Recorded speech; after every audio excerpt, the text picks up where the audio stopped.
Hello, everyone. I wanted to welcome you back to another episode of Living the WIT Life with Walking in Truth Ministries.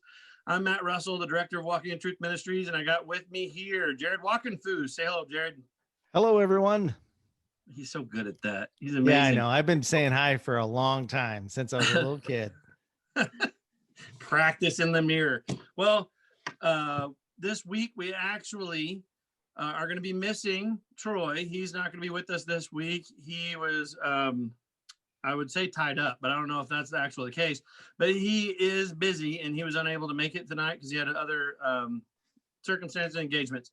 But the good news is we may be missing a Troy, but we have gained a Jamie Haynes. We have an amazing, yes, woohoo! We have the awesome privilege of having with us here today as our guest, Jamie Haynes. Now, before I have her say hello and you get to hear her melodic voice, I want to kind of give you a little bit of a background. I know Jamie, I've met her recently, her and her husband, because our kids were going to the same school and here in our community. And of course, we're here, and we're in Canyon, Texas. We're in the High Plains. It's basically just south of Amarillo. So if everybody knows about Amarillo in the morning, Canyon's just south of there. You'd hit Canyon first before you get to Amarillo. But anyways, our kids are going to the same school. And tonight, what we want to do is Jamie's joining us so that we can discuss a very serious topic. But this topic could be something that could just totally change the projection of your kids' lives. It could completely help you to establish a legacy that goes generation to generation. And it's as simple as this. It's parents being involved in the education of their children. That's it. So we're going to discuss some situations and things that actually took place, and then also talk about some solutions that we have to help parents to have a better, really the ability is what we're looking at to be educated, edified, all that stuff. But really, we want to equip you. We want to build you up. We want to send you out so you can be involved in the education of your kids. So Jamie is a phenomenal mother. She's a business owner. She's a wife. She's involved in the community. And I don't want to take all of her glory because, I mean, I could tell you, I got a rap sheet if you need it. But Jamie, welcome to our podcast. Thank you so much for having me. I appreciate it. I think that's it. That's all we have for today. So I'm just kidding. So right. Jamie, so tell me a little bit about you and your being here in the community. How long have you been a part of the Canyon community? Well, I'm a Texas native, and my husband and I moved to Canyon, Amarillo right after we graduated from Texas Tech back in 1997, 98. So I know. Get your guns up. Sorry, go ahead.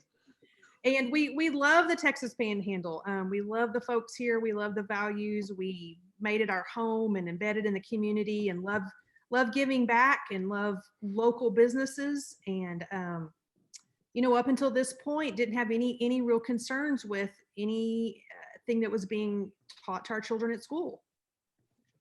Well, that's very understandable.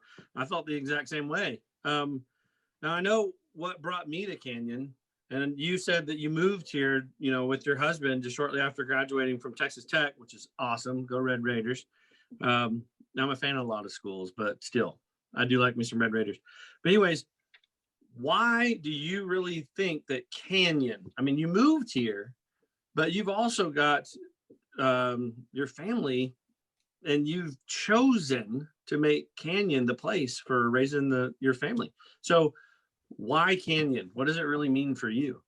I mean, my husband and I are both from very small towns. He would love to tell you he's from a much smaller town than I am. I grew up in Central Texas. He's from McLean, about an hour east of here. And we specifically, we bought land somewhere else around Amarillo, and we moved to the Canyon area to be in the school district because we heard such great things about the school.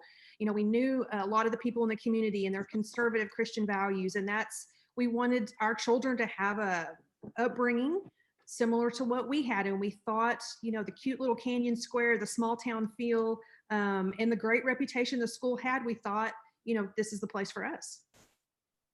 Well, that is great. So this just kind of tell us what happened this year. What happened with the school this year to kind of cause alarm? Well, I found out from another mom, bless her, who had posted a lot of information on a local Facebook group for Canyon about the freshman reading list. And, a couple of us moms started texting and whatnot. And so I saw what some of the content had in some of the books, and it immediately threw up red flags all over the place for me. And so as soon as my child got home, I, next step, asked him, what book did you read? And he told me. And so, I immediately hopped online and ordered a copy. And I was, before I send any emails or talk to anybody, I'm going to wait until I got the book in. And I probably should have got a digital copy to read it sooner, but I waited until I got the physical book in and I read it for myself. And I'll just tell you, my heart sunk. I got about 25% through the book and I went up to my child and I was like, are you kidding me? I'm so sorry that you have read this. And he goes, Mom, just wait. It gets worse. And you know what? I read on and he was so right. I could not believe that they were handing this out at school, and then discussing it in these small groups called literary circles. I was floored. Wow. Wow. So Jamie, let me see if I heard you correctly. So what I just heard was you were just kind of living your life, the normal average family. And all of a sudden, something was brought to your attention because some other parents were discussing what their students or their children, what they were reading at school. And then that caused you to take a look at what your son was reading. And then you end up reading the content that was assigned to him to read as an option. And from that, you're saying you read this book and you were surprised. Your eyes were open. Is that what I'm hearing? I was more than surprised. And that this is the point in which it gets tricky, because a lot of parents are like, oh, drama mama, come on, you're overreacting. They see this on Right. social media. Why are you throwing a stink? And I'll just say that honestly, this book has zero literary value. It was on a 5th grade reading level. And then that's the good part. The rest of it was literally walked through kidnapping and rape from the main character's perspective, rape from the little girl's perspective, losing her virginity, graphic detail about that act, Wow. picking up prostitutes. I mean, excessive profanity, the F word over 46 times, not to mention every other bad word you can think of. I mean, there was nothing, no overlying lesson about humanity or goodness in this book anywhere. I mean, it was just straight up filth. Wow, I I'm completely almost understand. speechless. Yeah, I know. And the thing is, I mean, I understand because you have a son in the 9th grade, and one of my daughters, I have 4 daughters, and my 3rd daughter's in the 9th grade and in a different class. But honestly, I kind of feel bad, and I have to apologize to the other parents in the community. When I first saw, from my perspective, what my daughter was being exposed to, I tried to remain calm and just be an adult and try to teach my daughter to be able to basically the same thing, to make a mature and rational reaction. And when I got back from the teacher, her response to my daughter, I was floored, and I went straight to social media. I put out one post, and that was it. In my mind, it was, I got to protect my flock. I wanted to take care of my daughters first. But then when I did that, I didn't say anything else. I was silent. And so it literally took, I think when the incident with my daughter was in September, probably the second or third week of school. Mhm. When was it for you that you finally noticed? It was same time, second or third week in September. And that's when we went into the school, and there were other mothers going in and complaining, and talking to the principal and the teacher. And we were like, what's going on? And particularly once we started looking at the other books, it's not like it was one teacher, one book, something slipped in. And it's not like these were just singular books in the library. These were hand-picked books by the administration that they purchased multiple copies of to be in the literary closet. And they were the assigned reading for the students. The tricky part gets into, the school said, hey, these books aren't required. You can select anything you want. Well, that narrative is not completely accurate, because if you ask my child, he was never understood that he could pick another book. And they want you to pick from these 5 books because they've already bought them. They have them right there. The teachers have already read them. It's easier.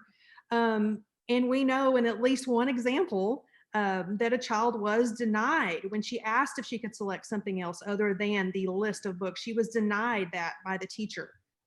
Yes, and that actually is my story. So you helped me there, because I was feeling extremely horrible, like years had gone by since I noticed, and I didn't make a loud enough stink. But apparently it made a fast enough stink that we caught on. And I'm glad that it wasn't that much longer, because I would hate for other kids to be exposed because I failed to step up. But what Jamie's actually referring to there is my daughter. She came to me. My daughter's very sensitive. She's an extremely sensitive and caring child. And if she sees something that's inappropriate, it will affect her. And it's not that she's so guarded. I mean, she is very sensitive. And she came home and she told me, hey, well, she didn't tell me. She actually went to my oldest daughter first. And she said, hey, these are the 6 books. And that was it. There were 6 books. These are the 6 books that my teacher just assigned for me to do a little synopsis of and kind of check it out. And my oldest daughter, and my second daughter, both, of course, they're 2 and 4 years older than her. They've already gone through, they've already read, they're fine. And my oldest daughter, especially, I mean, she works at a bookstore. She loves books and loves to read. So she told our third daughter, she said, I don't feel comfortable. Like, she was the parent. She said, I don't feel comfortable with you reading any of these. However, because my daughter had read all of them apparently, but she said, and she felt uncomfortable, by the way, my oldest daughter, and she doesn't get that way. But she said, if I were to direct you in any direction, I would tell you this specific one. And she took her to one book out of the 6 that was the least least inappropriate. And in fact, that book was involving murder, graphic, descriptive sex with teenagers. Huge, not just bullying, but to an extreme. And of course, it just so much profanity throughout the whole thing. So that was the easiest book. And my daughter, I told her, she then came to me and I said, look, you're just doing a synopsis. Just go through it, do the assignment. I'm sure everything will be fine. You're not having to do a report on it. Right. Then the next week, 1 week later, she came back and she was in tears. And she said, the assignment is now. And by the way, this is during a pandemic. My daughter's not going to the classroom. This is how it affects her. Right. We're distance. We started distance and remote learning. So she's here with me. So anyways, and my wife and our other kids, but she came in and she said that the assignment now is to pick one of those books, pick one, and you're going to read it, and all the assignment would be the group discussion and all that kind of stuff. So then I told her, again, trying to help her, I said, why don't you email your teacher?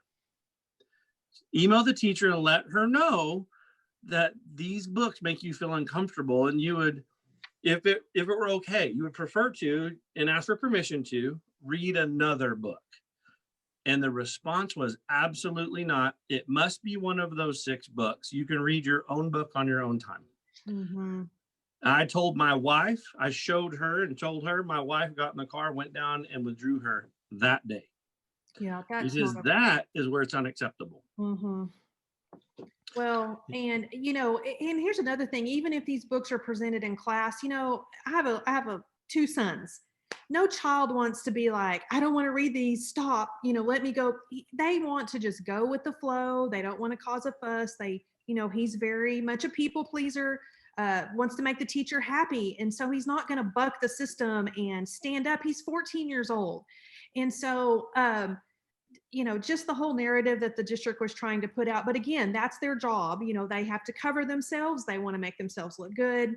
And, that is what it is. And so they're worried about liability. But the truth is, it's not just the books that they were selecting, it's the permission and selection process. The first day of school, you sign a waiver and you just say, it basically says, school, you can do whatever you want, and I've signed off on it. The parents signed off on it, and so there is no liability for them. And if you read that permission form, of course, moms get 7 forms. Come home with your kid the first week of school, and you have to sign them all. And so never again will I sign one of those. I'm not going to give them carte blanche access to give my child anything that they want. We should be able to get the list early, like maybe even May before the fall starts, so that parents have time to review these books and look at them. And I want to be sure and say this, I am not a book burner. I don't want to take all these books and, I don't like them. I'm not going to give them to my children, but I'm not an advocate for let's start a bonfire in the parking lot. I believe in parental rights. And if there's a parent that wants their child to read something and wants to walk them through that, and that they learn based on their family values what's in that book, that's fine. But I, as a parent, should be able to know what they're giving to my child, understand if there's highly sensitive content in there, and be able, that needs to be transparent so I can make that decision ahead of time and don't have to be caught off guard like this and after it's already been given to my child. And because listen, if they violate your family values and beliefs, the school's just going to pat you on the back and say sorry. I mean, that's it, right? That nothing's really going to happen. And the damage has already been done. Your child's already read all this junk. And listen, my kids are going to be fine. I'm going to parent through this, and we've talked about all this stuff. But what about all the other children that don't have parents at home that are nurturing their little hearts and minds and telling them this is wrong, this is right? That's where we need the school to set the bar much higher and not this low stuff that we're handing out. Yeah, and it was interesting how you're going to parent through it. And one of the things I've learned now, I'm not from Texas. I did live in Texas for a while. Okay. You guys were talking about Texas earlier. I grew up in South Dakota, lived in Texas, now in Arizona. But one thing that I've discovered, I've got several brothers, but 2 of them were in education for most of their life. They're teachers. And I want to just give a shout out to the teachers. It's a difficult job. It's an important job.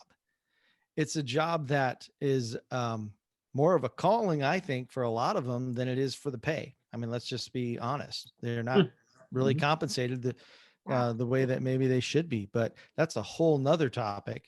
But I do want to say this. The fact that you said you're going to parent through it is just so crucial, so important, because it is a difficult job for teachers to come alongside parents with the education of their kids, and to pick out appropriate materials and things like that, so that those children can learn, because they are the children and we're the parents, right? So you kind of mentioned something about a process, and I am going somewhere with this, because I always believe anytime that you present the issue, which we've done very well just now, and I think a lot of people that have heard some of the stuff that we've been talking about, that Matt and Jamie have brought up, are going, wow, I see the problem.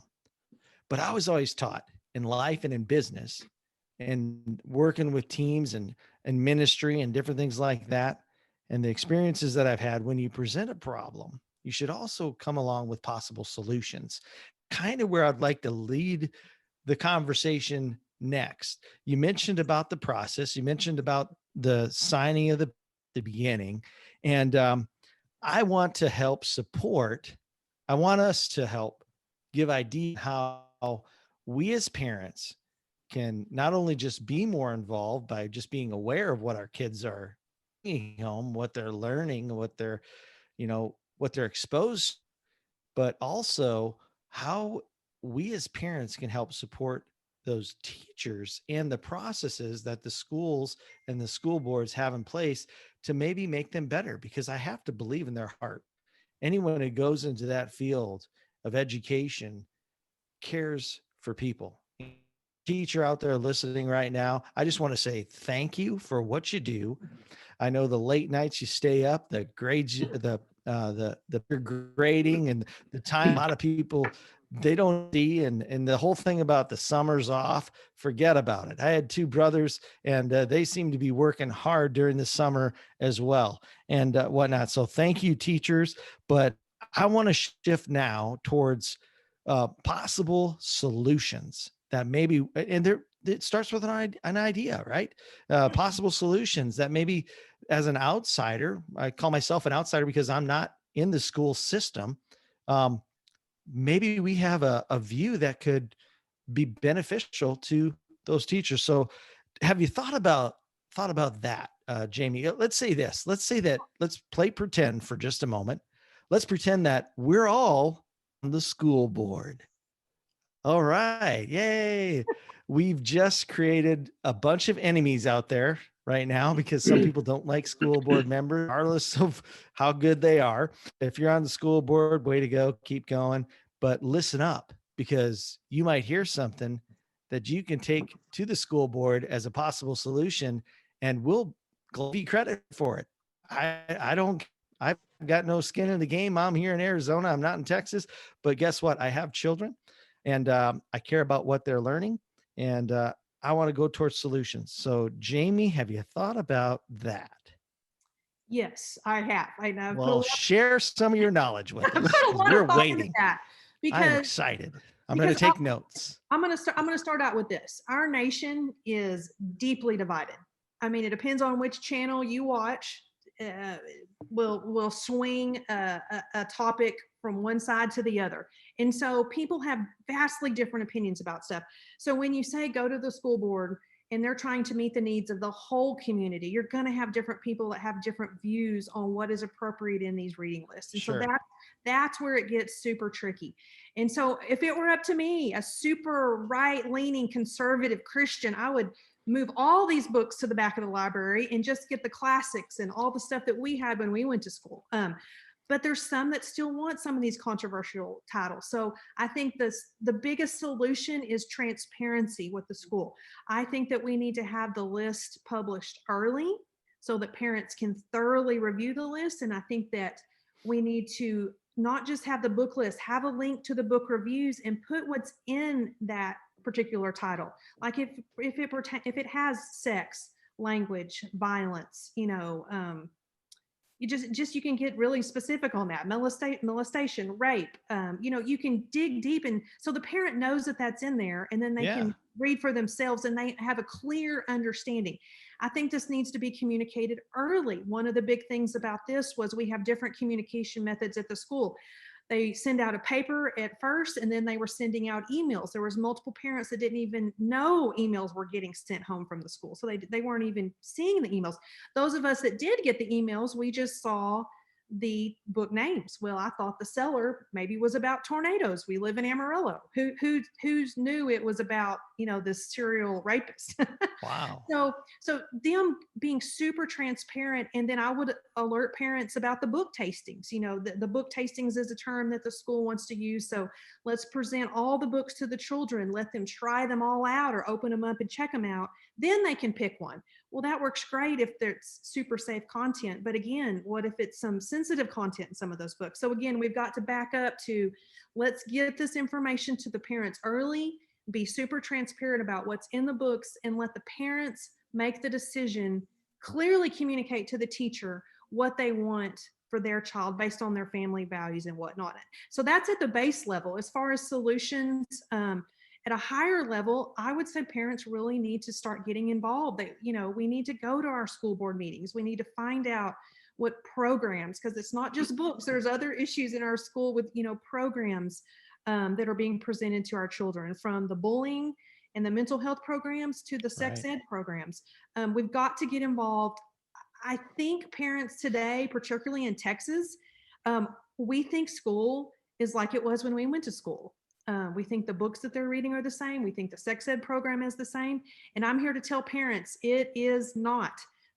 All the horror stories that you're here are not in downtown LA and in New York. They're happening. We're fighting these battles right here in Texas. And parents really just need to wake up and get involved and ask your children what content is being presented to them.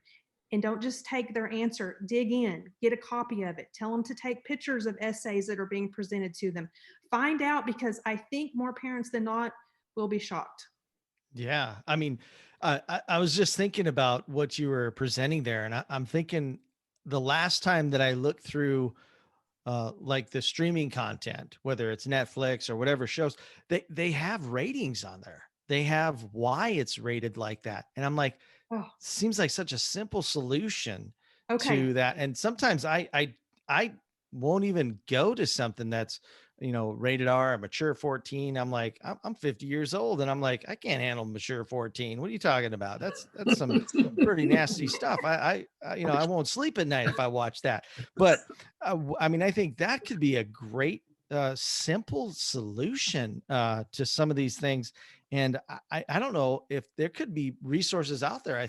In fact, I think there are some resources out there that have already put in the work for us. It's just a matter of finding those things. So I think Um, those are some great ideas. But parental involvement, absolutely. I was a youth minister for a couple of decades, and one of the things that I always encourage parents to do was to get involved with their young person's in their young person's life.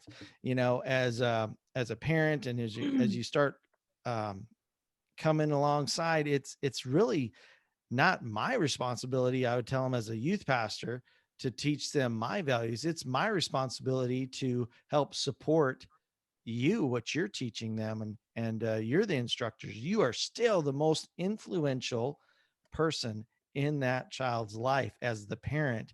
And I wanted to come alongside and help them. I used to have these I wanted to call them parents who care meetings. Parents, I'm going to call it parents who care meetings. And if they don't show up, then guess what? they I don't just care. figured out they probably don't care. But my senior pastor wouldn't let me call it that. So I just called them parent meetings. So, and we had some parents show up, but during those times, I would help them learn some ways that they could help teach their young people, the content that I was presenting to them, which was about their Christian walk and their spiritual growth and development. And I would give them tools as a parent, to be able to continue on with what is being taught at church or youth group and stuff. So I think there's parents out there who are hungry for the information and would want to know, hey, what is being taught? What can I do as a parent? Because sometimes I think, for me at least, when my daughter started bringing some, especially the math, okay, I'm just going to pick on math for a little bit. It's a pretty safe subject. When she started bringing some of the math problems to me that I couldn't understand, I was like throwing my hands up in the air going, are the answers in the back of the book? Because I'm a little lost. And I think there's a lot of parents out there to go, hey, Jamie, Matt, that's great. You want to be involved, but I just don't know if I can do that. Because you're right, the content has changed. Think of our movies, think of the different things going back to the movie. Guess what's rated PG now used to be rated R, 10 years ago. So I True. think the content's changed. So we got to kind of, wake up, like you said. But those are some great beginnings of some solutions. But are there any resources out there that you came across? Is there anything out there that you can go, okay, hey, we've presented some possible solutions. Guess what? Here's some things that we found. Absolutely. So this has stirred my soul so much. I've taken the time to start on a website. It's not completed yet. Every day's a process. But TexansWakeUp.com, that's Texans plural, wakeup.com, has a lot of information, particularly on my resources link. There's all Okay. sorts of videos, great book review websites, and not just on literature, stuff that's going to cover the sex ed that's being taught, and comprehensive sex ed, which all parents need to understand what that means in that topic, because that's a battle we're fighting Yeah. in the United States, not just Texas, but TexansWakeUp.com. Here locally for the Canyon area, the Panhandle area, I've created, or specifically Canyon, a CISD Watch is a Facebook group we've just created for local parents. And then just for something for those moms who are just wanting to say, okay, you know, I'm interested in this. Tell me more. What else is going on or surrounding things that are happening in school choice, critical race theory that's being taught in our books. There's a lady that I started following called Allie Beth Stuckey, and she is a conservative Christian podcaster, and she's done a ton of podcasts on all those topics I just mentioned, and she's been a great resource for me to really, you know, uncover what is happening, not just in Texas, but across the United States, and the battles that parents are fighting. Because listen, this is not just a singular thing that Matt and I have experienced. There are parents all over fighting these same battles. Wow. Yeah, Absolutely. most definitely. Yeah. And one of the things I'd like to do, I was trying to write some of this stuff down, but I'd like to make sure that we include in the description of this podcast some of those links and those resources, the website and the other things that you mentioned, the person who has the podcast, in the description of our podcast here on Living the WIT Life, so that you as the listeners can, you know, get to a place where you can look at it. You can click on these resources and you can be equipped. So thank you so much for sharing that. Because it is truly the parents' responsibility to be more involved. And we want to be here to be part of the solution, not just part of the problem or just people that are pointing things out that are wrong. We want to provide some potential answers because it's about the kids. We got to help the kids. You know, that's what adults do. They help their children. You know, they train them up, right? So, Matt, what are your thoughts? I see some things brewing there in your mind, and I want to hear what you're thinking. You saw smoke coming out of my ears. That's what you saw. My mind was trying to get going. Anyways, yeah, those are great solutions. And I knew Jamie had talked to me before about some of the things that the resources that she's putting out there. And that is great. And she's going to be adding to that. And I'm certain, you know, partnership would be a big help there. People who could help out someone else who really is passionate about the community. And it may not be here where we are in the high plains of Texas. I mean, it could be somebody on the west side of Phoenix over in Surprise. It could be anywhere nationwide. If you have a passion as well, let us know, and we can try to get you connected to where we can start working together, because it's really important. And I know we're going to talk about the importance here in a moment.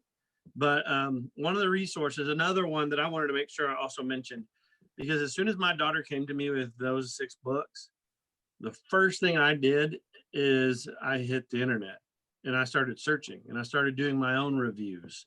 And one of the best, they didn't have every single book on it, but even whenever I'm going to kind of preview a movie to see if I want my daughters to view it or not, I go to commonsensemedia.org. Commonsensemedia.org is a phenomenal source, and they're a nonprofit, and you can help them out and support them as well. But they go through and they review and they let you know through all the topics as drugs and drinking and sex and language and violent. I mean, they let you know all of those things and then give you a short little synopsis, and then they rate it. But they do that for movies, they do that for video games, and they also do that for books. And some of the books that that I had were on their website, and they helped us out there. Not all of them were. But then I just used the internet and I went and looked and I asked review, negative, banned. I mean, those are key words. Of those 6 books that were on the list, 3 of them were some of the most banned books in the nation.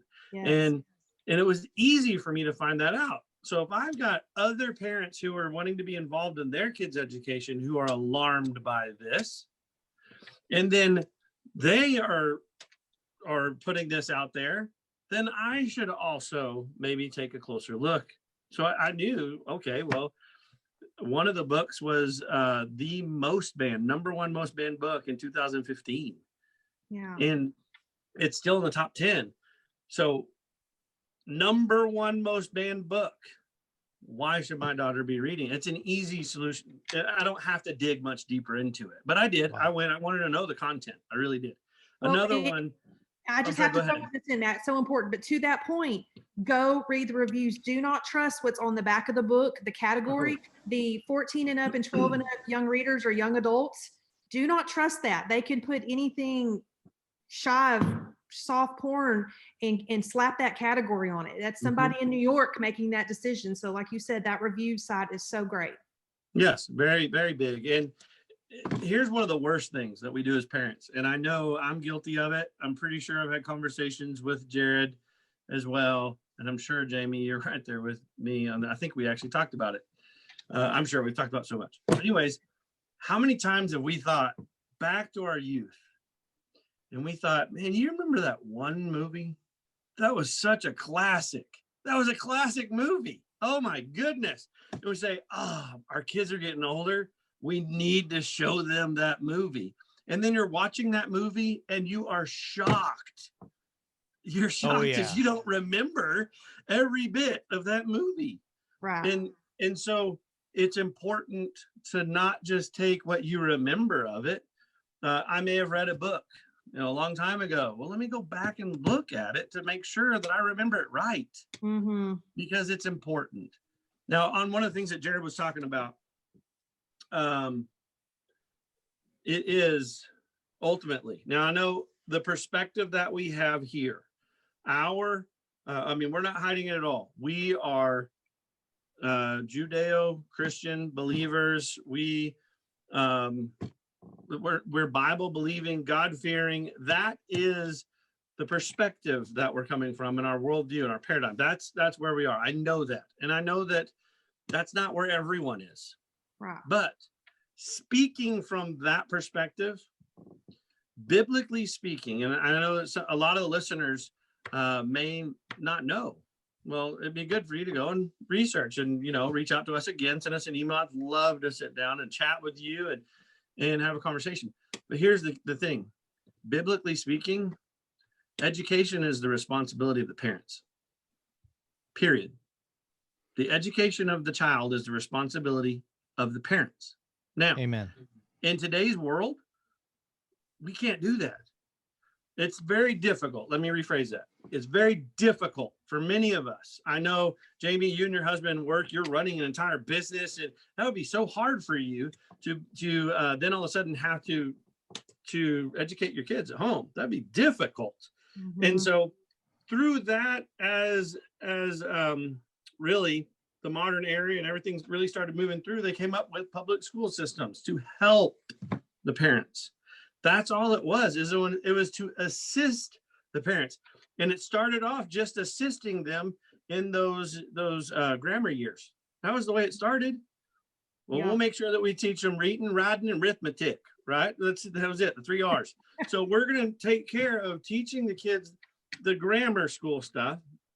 And then about the time that they're ready to move into a trade, we'll hand them back over so they can be apprenticed. And then, we know that there was different also with, the boys and the girls, they're treated differently with that, but that's the way that school started to evolve. And then it moved into a whole nother place to where they said, hey, we can take it all the way to a secondary school and lead them further. And it was only on how big the community was, who was willing to teach, but it was a community coming together to take collective responsibility, education of the kids. It doesn't change who ultimately is responsible. It's the parents.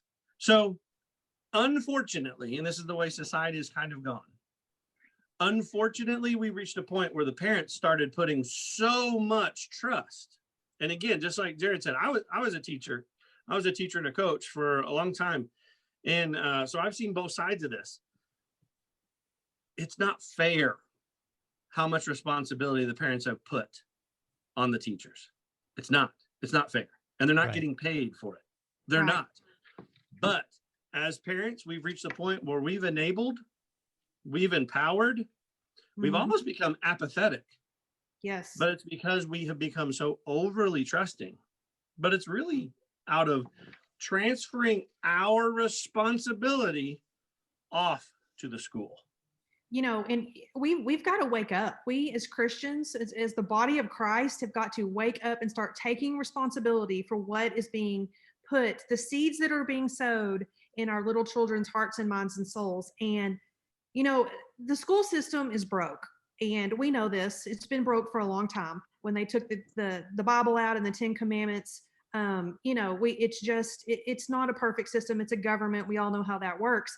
And there's going to be a point where the church is going to have to rise up, the people are going to have to start doing something and making a decision. We're going to have to homeschool, private school, Christian schools. We're going to need to move, because I don't think we're going to be able to win the battles. I mean, I wish we could, but I think we're not going to win these battles with school. And that's why I think in the next year to decade, school choice is the most important thing. And, you know, that's such a controversial topic, because I think teachers think, you know, you're going to take money away from me and my salary, and I'm going to make less. And I would say to that these schools have a geographic monopoly, and there's no incentive for them to improve. If we have a school that has a problem, the government wants to throw more money at it, and it's not fixing the problem. The only thing that's going to fix it is competition. And so if the money goes with the child, we can have that kind of competition, and hopefully it's only going to make schools better. It's going to make school administrators realize what good teachers who are doing an excellent job are truly worth, because they are worth way more than they're getting paid. And I think that's the only thing that's going to really fix this problem. But yes, I just truly believe Christians are going to have to make a move. Pastors need to start speaking up. The body of Christ, we need to start taking responsibility, like you said, taking our parental rights back and training our children in the way the Lord wants us to, the way the There Bible you go. teaches. Come on. Amen. Preach it. I believe Go it. ahead. Keep You know, going. and Keep going. I was passive 6 months ago. I was blind. I was lax. I was not being the responsible parent I needed. This shook my tree to the core, and it woke me up. And I just feel this calling in my heart to wake up more parents, more Christian parents, and say, hey, we've got to make a change. We've got to do something different, because I don't think we know what's going on in the seeds that are being planted in our babies. Oh, I agree. You know, Yeah. I mean, you got Jared going there. You got me going too. That was phenomenal. That was good. That was awesome. I was Yep. throwing out all kinds of hallelujahs, and you're exactly right, Jamie. That we need to. It's a responsibility that's being missed. It's something that we're failing. And if we really look at the actual fault, you can't look any farther than ourselves. Yep, that's true. If you fail to move, you don't get to complain when something comes back in a consequence.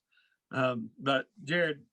Exactly. And you said that word was so appropriate, because I was just going to make this point.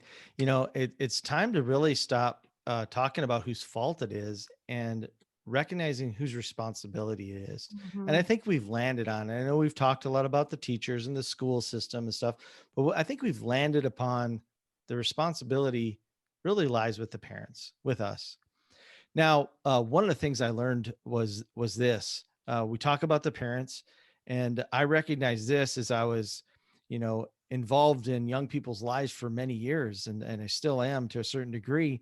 But I realized that the home dynamic for a lot of kids and a lot of people out there who are saying, okay, that's great for you, but maybe I can't afford private school or the charter schools. And I'm going to be in a situation where I'm a single mother and I have to go into the public schools, you know, and whatnot. Can I make a difference? And I think we've given you a few resources and some tools, and just by simply being involved, you can make a difference. You can be that salt and light, even in the public schools, to make some transformation and some change. I want to tell you about a friend of mine. He's from Texas. You guys will like this. His name is Tony Rory. Tony Rory, him and his wife, Melissa, excuse me, they started a ministry about 17 years ago called the Men and Ladies of Honor. And it's a character-based curriculum. Okay. And it's Honor Ministries. Honor Changes Everything, I think, is the name of the website where you can find out more information about their ministry. But Tony Rory was a high school principal in, I think it was called Pleasant, Texas, Pleasant View or something like that, it was a Title I school down there. And he was a high school principal, and he was continually having kids come into his classroom. And one of the things that he discovered, these 4 boys that were in his office all the time, of all the things that they had in common, this one thing they had in common, they all came from a fatherless home. I'm not sure if you're aware of this or not, but tomorrow morning, when kids wake up in America, 46% of them are going to wake up without a father in the home. And in urban areas, it's even greater. It's like 70%. In some areas, it's 90%. And so that is a big issue right there. So if it's the parent's responsibility and one of the parents isn't there, oh my goodness, you can kind of see where I'm going with this problem. But anyway, they started a ministry based out of just a heart to mentor these young boys. Tony asked permission from the school board, said, "Hey, can I mentor these kids? They're in my office anyway. Can I mentor them after school?" They said, "Sure." So pretty soon 4 became 50, because you know how kids are. Like, "Hey, what are you doing in Mr. Rory's office?" And then it just kind of grew from there. But all of a sudden, some of the disciplinary incident ratings started dropping. Their attendance rating started going up. And this isn't a school that wasn't known for that. Their graduation percentages started going up. And the school district came to him and said, "Hey, what are you doing over here?" He goes, "You're not going to like it." He said, "Well, what is it?" And he said, "I'm just teaching these young men to be Christ-like, and, kind of have honor and respect and integrity." And they said, "You're right. We don't like it, but can you do it in our other 4 schools?" So, because right there, it got their attention, because I don't know if a lot of people know this or not, but schools and school districts, a lot of times they get funding based upon the number of students that are there, and attendance is a big deal. So, you can kind of get their attention that way. So if we can, as parents, address some of these issues, take back our responsibility and say, I'm going to be involved. I'm going to do something. I can't do everything, but I can do something. And, I could start a website, Texans Wake Up, or, whatever it is. I can click one of the resources down here and become more equipped myself, become more involved in my parenting skills, and parent through some of the, waters that my kids are going through. I mean, think about this. If your kids were going to the lunch line at school and they started serving them leftover garbage, you'd probably draw the line eventually, right? But yet the content that we allow into our child's minds is even more long lasting than a bad or a leftover taco. I mean, it's a lot worse than that. So we need to wake up.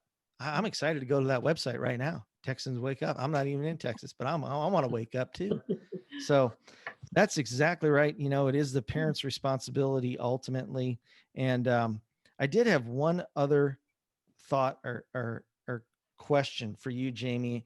And you may or may not know this, but do you have any plans for, like, say, for the future where you're at, to help parents just to get involved in their schools, that, and even if the schools are a little resistant to where they're at, maybe just aware where your parents can come together. Do you have any plans or any thoughts? Have you thought about that at all? And maybe it'll catch on in other places around America, around the world, even. Just, can you speak to that at all? Have you thought about it? Absolutely. We've talked about it, my husband and I, and then different community members, about doing a couple of different things, maybe having a session where we have some people from different areas. We have a lady locally, Candy Gibbs, who speaks on the dangers of social media for kids. There's a lady out of Austin who was a public school teacher who's fighting comprehensive sex ed and leading the charge in Texas. And she has a website called concernedparentsoftexas.com. We thought about having just lots of leaders in different areas talk about the dangers for children and trying to educate the community and maybe having it be a fundraiser for Texas Values. If anybody's not familiar with texasvalues.org, they're leading the charge in protecting conservative Christian values in Texas. And then Matt and I have even talked about maybe having some kind of almost like a back to school program, or maybe like a fish camp. You're going into junior high, fish camp, you're going into high school. Hey parents, here's what you need to know because this is coming at you, and we don't want them to be blindsided like we were. So we're really throwing around a lot of ideas to bring awareness to the community and try to educate the folks in the Panhandle and across Texas. That's tremendous. That is tremendous.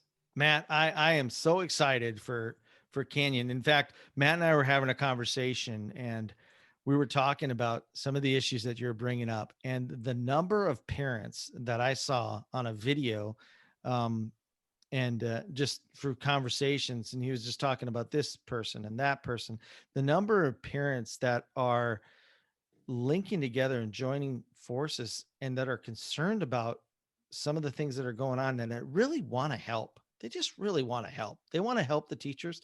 They want to help the school do better, and the people in the school. I mean, if they're anything like you folks that I've met right now, and from Canyon, I think, man, what a great community. And I was just saying to him, how awesome is it that you have such high level of parental involvement, but maybe it needs to go to another level, maybe a little deeper. And some of those solutions that you're presenting there, I'm just excited for these things to manifest, and for the children to benefit, the schools to benefit, the whole community to benefit. So I'm excited about that. Those are some great ideas. Matt, do you have any other things that you might suggest? Yeah, actually, one of the things that I think is important that we just touched on, we have to include, or we want to be able to include all those parents who may have different circumstances. It's important. Right. This should not be something that's discriminatory to only one specific type of makeup or one specific side of the street or one. It should be something that's available for everyone. And it's not a us versus them situation. It's parents taking back the responsibility and partnering, and really allowing them to partner with us. But again, that's just a perspective. Is it us partnering with them partnering with us? We'll start somewhere. It doesn't matter how it starts. Ultimately, it needs to be getting back to the school, coming alongside and partnering the parents, but the parents got to do more. So anyways, in the beginning, just partner up. Don't make it a us versus them. Don't make it, it doesn't have to be blown into some big thing. I know that some of the backlash has just blown me away. People who just think, shame on you for even drawing attention to this. It's like, no, you're completely missing the heart of the situation. We're not trying to come at and attack anything. We're wanting to help to fix. We're wanting to bring a solution so that everyone from diverse backgrounds, diverse faiths, everyone can come together and have an opportunity to be a community, to truly get along as a community that is focused on that next generation. That's it. Let's give them a place. So I know Jamie mentioned it. I think that I'm really getting excited about the idea of having a back to school seminar. And the whole seminar, I would love it if the school teachers, if we could get maybe some of the department heads to come over and representing different things. I mean, I know that they have a back to school. I understand that, meet the teacher, do all this stuff, but that is about the parents coming and understanding where their kids are going. What I want to do is say, parents, here's how you can be involved. Here's another way for you to not just warning about red flags that may be coming down the pipe. That's important. That's huge. Saying, hey guys, just so you know, this is an issue. It's going to come up. Right. But the other side of it is also saying, hey, having these conversations. How do you have these conversations? How do you, because What if we miss a red flag? That's putting all the responsibility on the ones who are running the seminar. No, I want to teach a parent how to recognize the red flags. That's the important part. And I know for all of us as it's the same end in mind. We have the same end. We want to see our personal children, but we also want to see the community's youth grow into productive, just wholesome young men and women of character, because they're going to be taking the reins. Exactly. They're going to be helping us out. They're going to be coming up with these amazing ideas that blow our mind when we go, oh my goodness, you know, my cassette's flat now.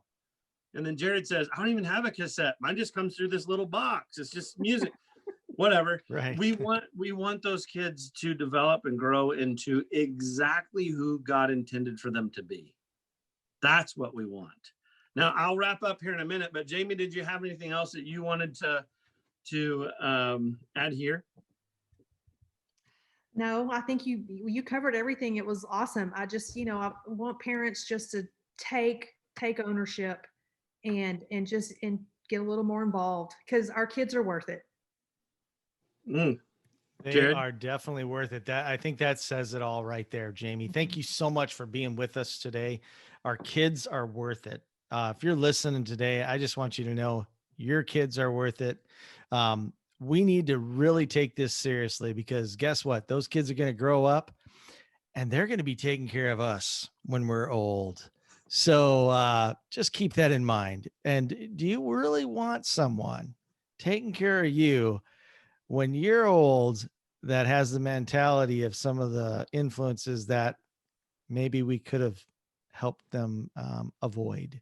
I don't think so. I think we want them to grow up with kind thoughts, with thoughts of, wow, my mom and dad really cared about me. They got involved.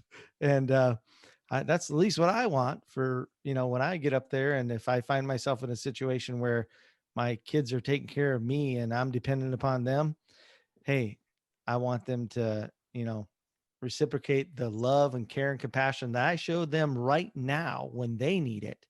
Right. So parents, get involved. And thank you so much, Jamie. The kids are worth it. It's about the kids. That's awesome. Thanks so much for being with us, Matt. Just to wrap up, I just wanted one little thought here. So some of you parents out there, if you're anything like I was and Jared was, and any of the people that we're working with Walking in Truth Ministries, and you had no clue. You had no clue what you were doing anytime you started anything. I mean, let's be real. When my oldest daughter was born, I didn't know how to be a parent. When my kids started going off to school, I didn't know how to be a parent of a kid in school. When I know that when my children go off, and I mean, right now, my oldest is in college. That's brand new to me.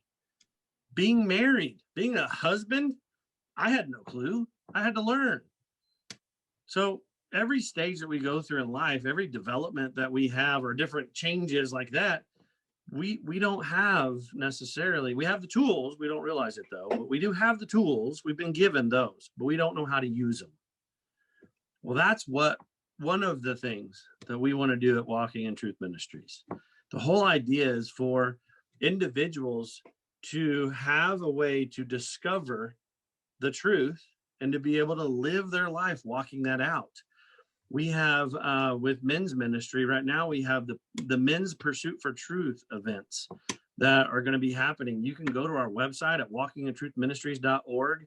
And this is for the men. Men, if you are struggling with understanding who you are, your purpose, how to be a father, how to be a son, how to be a husband, any of those things, well, I'm not going to be there to teach you. I just want to facilitate you going straight to the one who made you. I want to facilitate an encounter to where you can actually hear that truth straight from God. Because imagine if you were able to then come back from an event like that and be able to live each day with that truth.